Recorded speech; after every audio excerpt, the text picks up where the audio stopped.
Hello, my dear students. Welcome back to our YouTube channel, Study with Subhamsa Classes.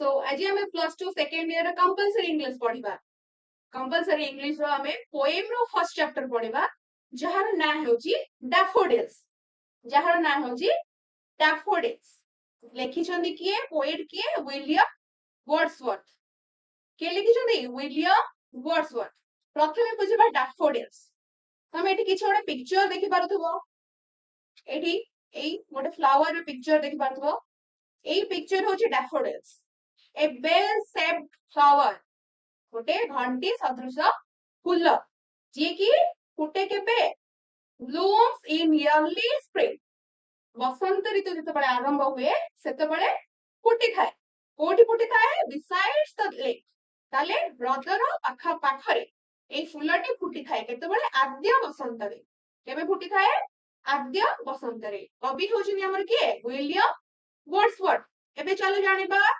Poet को विषय रे तो William Wordsworth born in 1770 and died in 1850 in one of the major poets of his time ताले William Wordsworth केबे जन्म ग्रहण करथिले 1770 मसीहा एवं मृत्यु होइतिला तांकर 1850 मसीहा से थिले तांकर टाइम रो जणे मुख्य कवि जणे मेजर पोएट थिले से he was honored as England's poet laureate ताहले तांकु सम्मानित करा जायतिला ऑनर्ड माने कोन सम्मानित करा जायतिला को उपाधि रे इंग्लैंड्स पोएट लॉरेट इंग्लैंड रो कवि विजेता थिले किए William Wordsworth he is a poet of nature and used common words to express his feelings ताले से जने कोन नेचर कवि थिले नेचर लवर थिले माने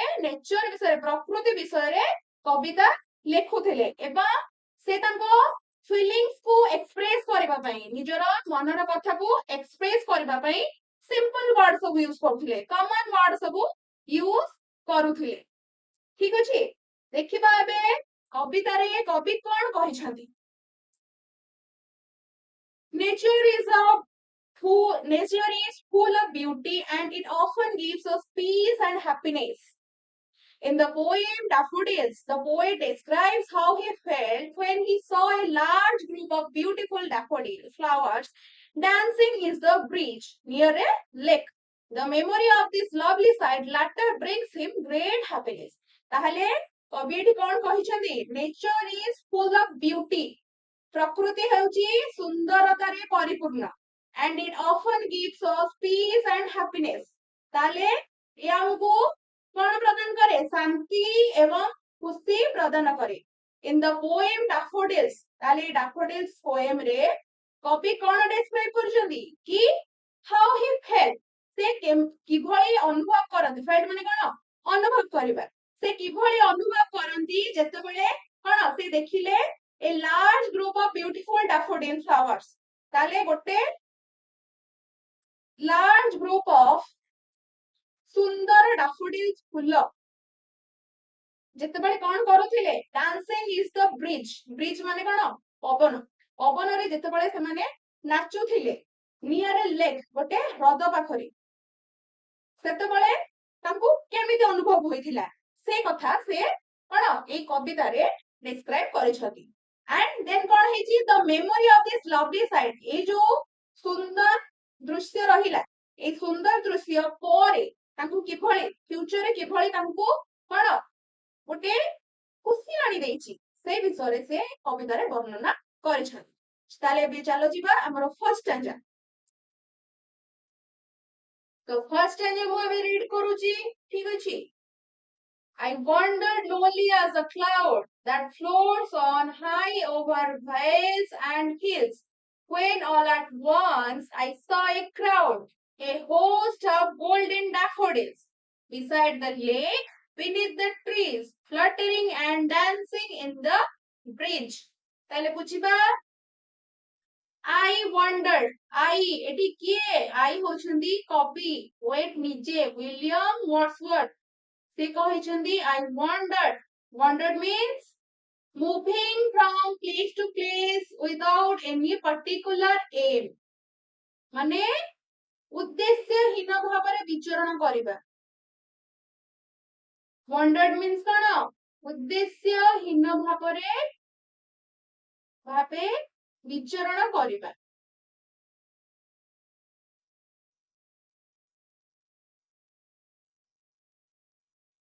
से कहिसेंदी मु जेतेबेले एकुटिया, लोनली मीन्स कौन? एकुटिया। मु जेतेबेले एकुटिया उद्देश्यहीन भाव विचरण करुथली आज अ क्लाउड। कहा भलिया? भासमान मेघ भलिया। क्लाउड मीन्स एटी कौन? मेघ भलिया। तमे देखिथिबो जेतेबेले मेघ आकाश रे भासु थाए सेतेबेले तार किछ उद्देश्य थाए कि न थाए। सेई भली भाबरे कौन कवि कहिसंदी से कौन करथले उद्देश्यहीन भाबरे एकुटिया विचरण करुथिले बा बुलुथिले। That floats on high over. एटी ओवर शॉर्ट फॉर्म लिखा आइछि। ठीक अछि, ओवर भेल्स एंड हिल्स। ताले से कहउचंदी कि कौन मेघ जेपरी कौन भेल्स मीन्स कौन भैली। भेल्स मीन्स भैली बा उपत्यका।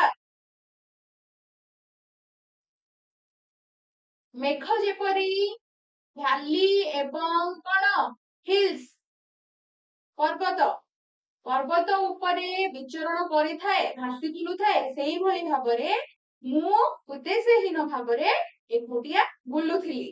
तापरे कोन हला when all at once I saw a crowd। ताले मु जेतु बळे एपरि भाबरे बुलुथिली कोन हला मु गोटे गहळी देखिली। क्राउड मीन्स कोन? गहळी। मु गोटे गहळी देखिली। से गहळी काहार थिला? A host of golden daffodils। A host of golden daffodils। ताहले a host means कौन? A group of। A group of। ताहले से कहिसने कौन? मु गोटे group of golden daffodils देखिली। सुनेली रंगर daffodils फूल मानकु देखिली। सेही मानकर गहळ थिला। को मानकर? गोल्डन daffodils मानक। कोडी थिला? Beside the lake, beneath the trees।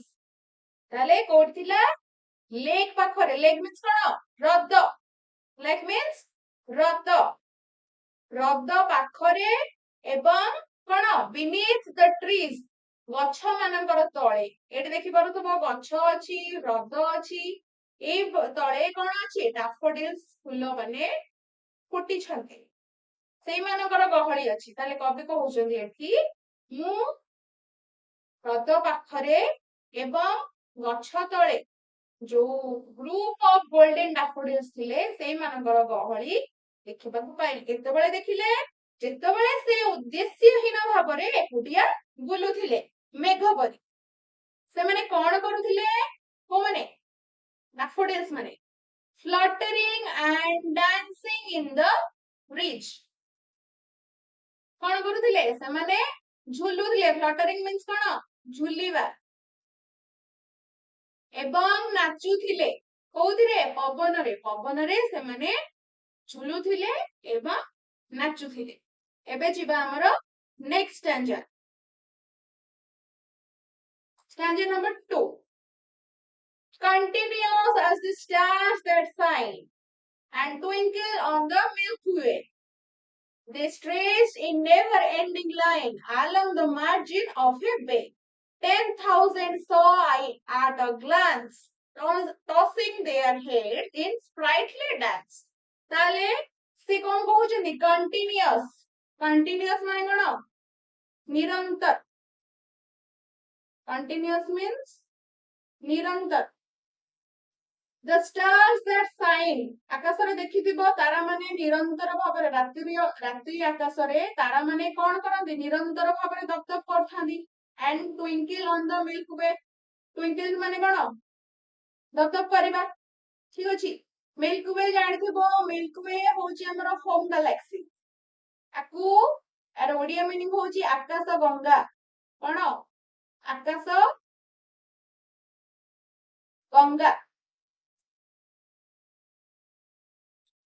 Milky Way is a massive spiral galaxy containing billion of stars and our solar system and dust particles.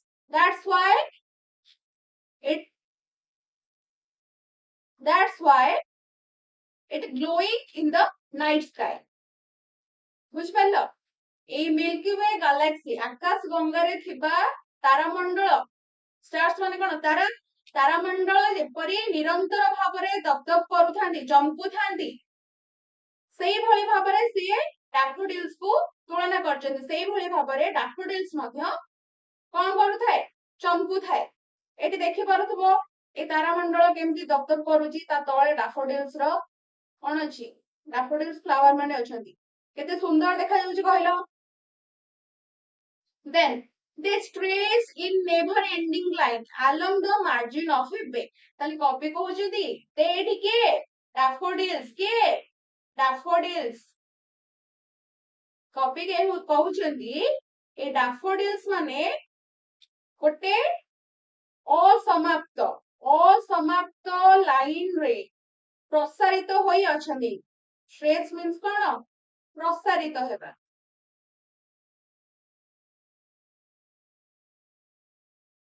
ତାହେଲେ ଯାହାର ସମାପ୍ତ ନାହିଁ ଠିକ ଅଛି ତାହେଲେ ସେ ଏଇଭଳି ଭାବରେ ଗୋଟେ ଲାଇନ ରେ ଷ୍ଟ୍ରେଚ୍ ହେଇକି ଅଛନ୍ତି ପ୍ରସାରିତ ହେଇକି ଅଛନ୍ତି ଯାହା କେବେ ସରିବନି ଆଉ କୋଉଠି ଅଛନ୍ତି along the margin of a bay means ଏଠି କଣ ଲେକ୍ ଠିକ ଅଛି ବେ means ଏଠି ହଉଛି ଲେକ୍ ପୋଏମ ରେ ଏଠି ବେ means ହଉଛି ଲେକ୍ ତାହେଲେ ଲେକ୍ ର କୂଳରେ ହ୍ରଦର କୂଳରେ ଏଇ ଡାଫୋଡିଲ୍ସ ମାନେ ଗୋଟେ ଅସମାପ୍ତ ନ ସରୁଥିବା ଲାଇନ ରେ ପ୍ରସାରିତ ହୋଇ ଅଛନ୍ତି 10,000 saw at a glance means କଣ ଏକା ଥରକରେ ଏକା ନଜରରେ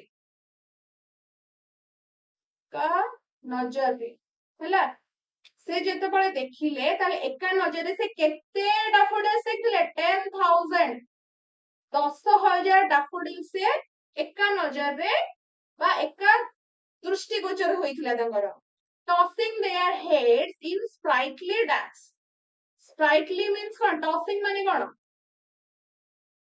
ମୁଣ୍ଡ ହଲାଇବା to and fro ହେଲା ମୁଣ୍ଡ ହଲାଇବା tossing their heads means ମୁଣ୍ଡ ହଲାଇବା ତାହେଲେ ସେ ଯେତେବେଳେ ଦେଖିଲେ କଣ ହେଇଥିଲା 10,000 ଫୁଲ ଏକା ବେଳକରେ କଣ କରୁଥିଲେ ତାଙ୍କ ମୁଣ୍ଡ ହଲାଉଥିଲେ ମାନେ ଟୁ ଆଣ୍ଡ ଫ୍ରୋ ଠିକ ଅଛି ବ୍ରିଜ ଦ୍ୱାରା ପବନ ଦ୍ୱାରା ସ୍ପ୍ରାଇଟଲି ଡ୍ୟାନ୍ସ ସତେ ଯେମିତି ସେମାନେ ଜୀବନ୍ତ ଭାବରେ ନୃତ୍ୟ କରୁଛନ୍ତି ଜୀବନ୍ତ ଭାବରେ ନାଚୁଛନ୍ତି ସ୍ପ୍ରାଇଟଲି ମିନ୍ସ କଣ ଜୀବନ୍ତ ସତେ ଯେମିତି ସେମାନେ ଜୀବନ୍ତ ହୋଇଯାଇଛନ୍ତି ସେ ଡାଫୋଡିଲ୍ସ ମାନେ ଜୀବନ୍ତ ହୋଇକି କଣ ନିଜର ମୁଣ୍ଡ ହଲଉଛନ୍ତି ବୁଝିପାରିଲ ସେକେଣ୍ଡ ଷ୍ଟାଞ୍ଜା ଦେନ୍ ଯିବା ଆମର third ଷ୍ଟାଞ୍ଜାକୁ The waves beside them danced, but they outdid the sparkling waves in glee. A poet could not be gay in a so jocund company. I gazed and gazed, but little thought what wealth the so to me hard brought. ତାହେଲେ କବି ଏଠି କହିଛନ୍ତି କଣ ତା side ରେ ଡାଫୋଡିଲ୍ସ ଗୁଡା କୋଉଠି ହେଇଥିଲା ହ୍ରଦ ସାଇଡ ରେ ହେଇଥିଲା ସେ କହୁଛନ୍ତି ଯୋଉ ହ୍ରଦର ୱେଭ୍ସ ଅଛି ୱେଭ୍ସ ମିନ୍ସ କଣ ତରଙ୍ଗ ଢେଉ ଠିକ ଅଛି ୱେଭ୍ସ କଣ ହ୍ରଦର ଯୋଉ ୱେଭ୍ସ ଅଛି ସେମାନେ ମଧ୍ୟ ନାଚୁଥିଲେ ଡାନ୍ସ ସେମାନେ ମଧ୍ୟ ନାଚୁଥିଲେ but they outdid the sparkling waves in glee sparkling means କଣ ଚମକୁଥିବା ଚମକୁ ଥିବା waves means କହିଲି ତରଙ୍ଗ ଏଠି ଦେଇଛୁ but they ଏଠି କଣ ଡାଫୋଡିଲ୍ସ they ଏଠି ହଉଛି କିଏ ଡାଫୋଡିଲ୍ସ କବି କହିଛନ୍ତି କଣ ହ୍ରଦର ତରଙ୍ଗ ମାନେ ମଧ୍ୟ ତା ପାଖରେ ଥିବା ହ୍ରଦର ତରଙ୍ଗ ମାନେ ମଧ୍ୟ ନାଚୁଥିଲେ କିନ୍ତୁ ଡାଫୋଡିଲ୍ସ ଥିଲେ ଯୋଉମାନେ ଡାଫୋଡିଲ୍ସ ଗୁଡାକ କଣ କରୁଥିଲେ तार से चंपुथिबा वेब्स कहार ह्रदर जो चंपुथिबा तरंग गुड़ी को काटी दउला सरपास्ट आउटडेट मींस कोन सरपास्ट माने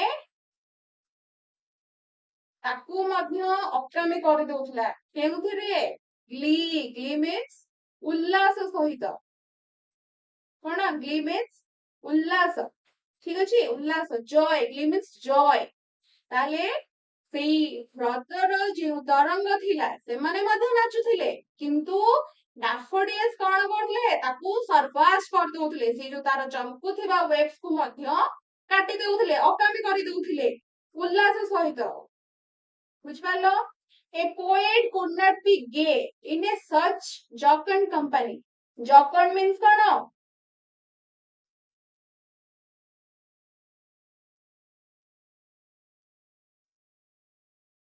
जॉकन मींस कोन जयफुल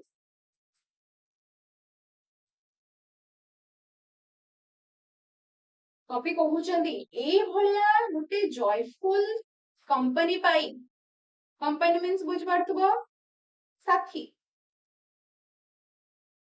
ए भलिया गुटे जॉयफुल कंपनी पाई को कवि एमिति अछि जे खुशी न हबो गे मींस एटी कोन हैप्पी कवि एटी कहउचंदी ए भलिया जो दृश्य देखी ए भलिया जो जॉयफुल कंपनी पाई को कवि एमिति नाही कि जे से खुशी न हबो I gazed and gazed but little thought ताले गेज्ड चाहिथिले कोन चाहिथिले चाहि रहबा ठीक अछि ताले कवि कहउचंदी एटी कोन मु केवल चाहि रहिथिली बट लिटिल थॉट मीन्स एटी कोन नो थॉट किंतु मु किछि भाबी पारि नथिली कोन भाबी पारि नथिले what wealth the so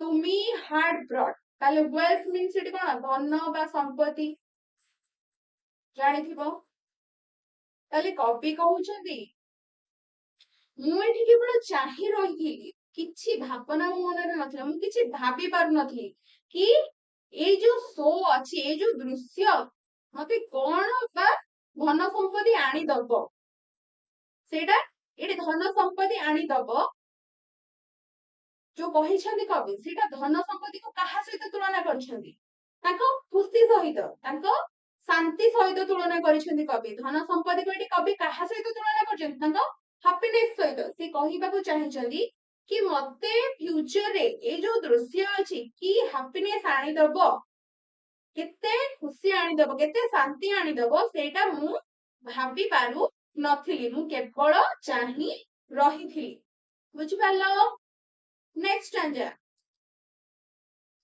For often when on my couch I lie, in vacant or in pensive mood, they flash upon that inward eye, which is the bliss of solitude.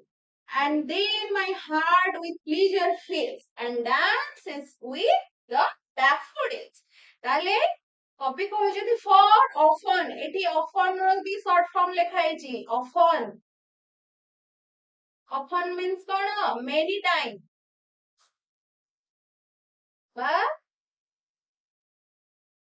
ଓଡ଼ିଆରେ କହିବାକୁ ଗଲେ ପ୍ରାୟତଃ ତାହେଲେ କବି କହିଛନ୍ତି ମୁଁ ପ୍ରାୟତଃ ଯେତେବେଳେ କଣ lie on my couch I lie ମୁଁ ଯେତେବେଳେ ମୋ ସୁଖରେ ବସି ବିଶ୍ରାମ କରୁଥାଏ ବା ଗଡପଡ ହଉଥାଏ in vacant or in pensive mode vacant means କଣ ଚିନ୍ତା ଶୂନ୍ୟ କଣ ଚିନ୍ତା ଶୂନ୍ୟ pensive means କଣ ତା opposite ଚିନ୍ତାଶୀଳ କବି ଏଠି କହୁଛନ୍ତି ମୁଁ ଯେତେବେଳେ ମୋ କାଉଚରେ ବସି ବିଶ୍ରାମ କରୁଥାଏ ଚିନ୍ତା ଶୂନ୍ୟ ହୋଇ କିମ୍ବା ଚିନ୍ତାଗ୍ରସ୍ତ ହୋଇ ବା ଚିନ୍ତାଶୀଳ ହୋଇ ସେତେବେଳେ କଣ ହୁଏ they flash upon the inward eye they flash they ଟିକେ daffodils କିଏ daffodils flash ଝଲସି ଉଠେ flash means କଣ ଝଲସି ଉଠେ Open that inward eye. Inward eye means कौन मनर चक्षु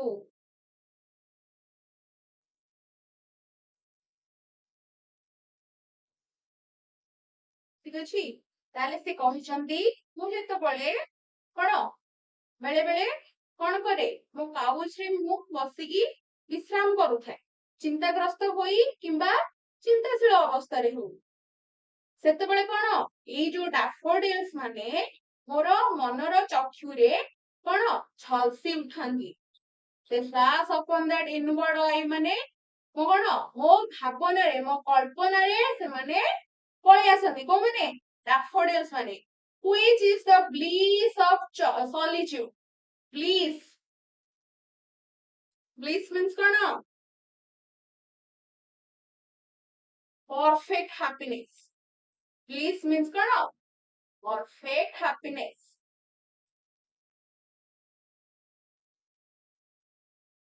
or great joy ताले से कहउजंदी कौन जेतबळे मु एकाकी बसी थाए सॉलिट्यूड मींस कौन एकाकी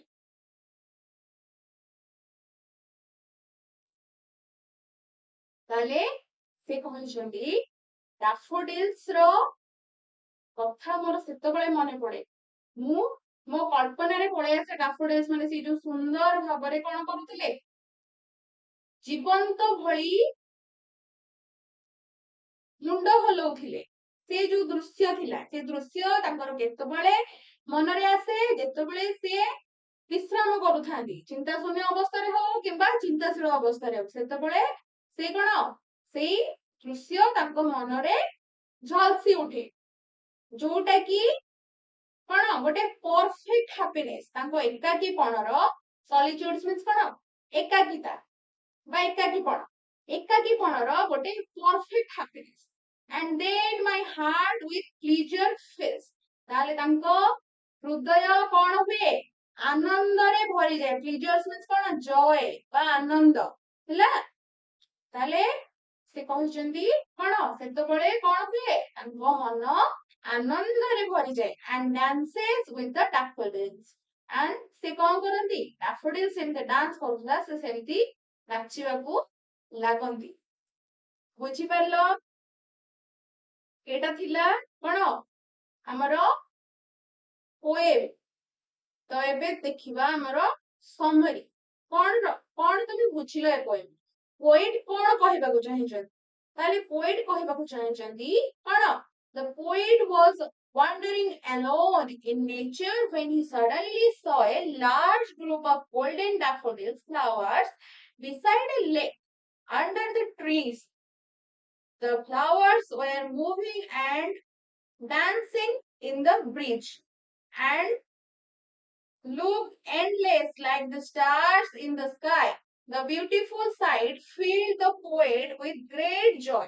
Later, whenever he is alone and resting, he remembers the scene of the daffodils, and the memory makes his heart happy again. The poem shows that the beauty of nature can bring lasting joy to our minds.